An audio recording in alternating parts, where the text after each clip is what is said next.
any worse than this. I would have.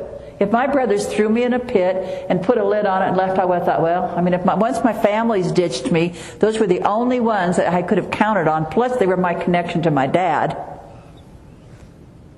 And once that connection to my dad's gone, and they've told Dad, I'm dead, I'm forgotten, I'm abandoned, I have no hope. This is the end. Joseph didn't know the caravan was coming when he was in that pit.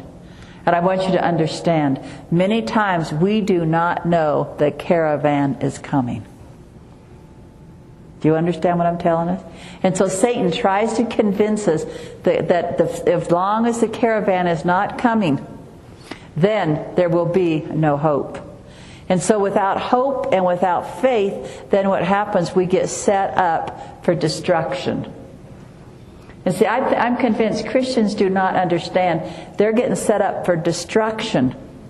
But I want you to understand, that's the demonic plan. God's plan is, I'm setting you up for construction. Like Joseph.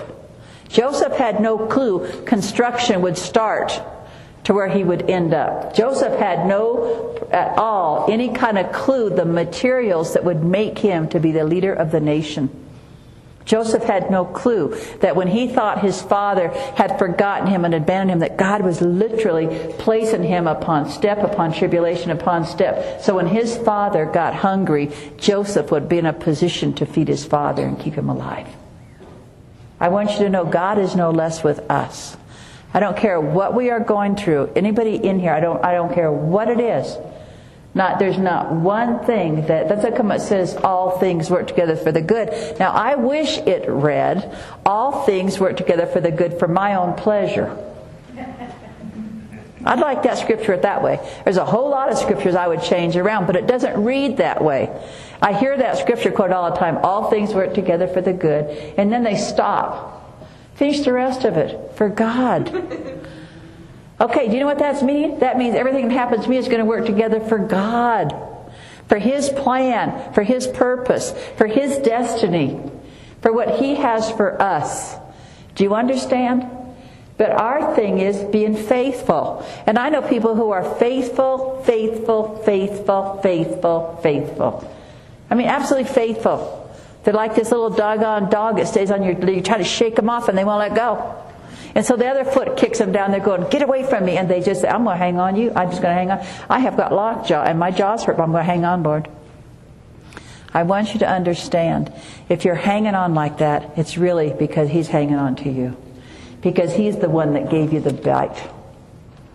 He knew that you and I would come to points in our lives to where we'd say, okay, Lord, now carry me. Can you understand what I'm saying? So there's times where you have to just say, I quit. I give up. I surrender. And I'm just going to wait upon the Lord. And that's the hard part, is waiting upon Him. I mean, most of us don't like go to a doctor's office and you wait for half an hour, 3 hours. Sometimes we wait for an answered prayer. I know single women who have been waiting to be married for years. It's not like they've said this one magic prayer at an altar call and the next day Mr. Honeymoon showed up. And they're good women. They're good women. Not a thing wrong with them. I'm really convinced many times God's preparing the spouse. I really do. Because it's a bigger picture that's involved. See, Joseph had no idea when he was getting all this stuff. It was for his brothers. So when you're going through that time, remember that. What you're going through, that's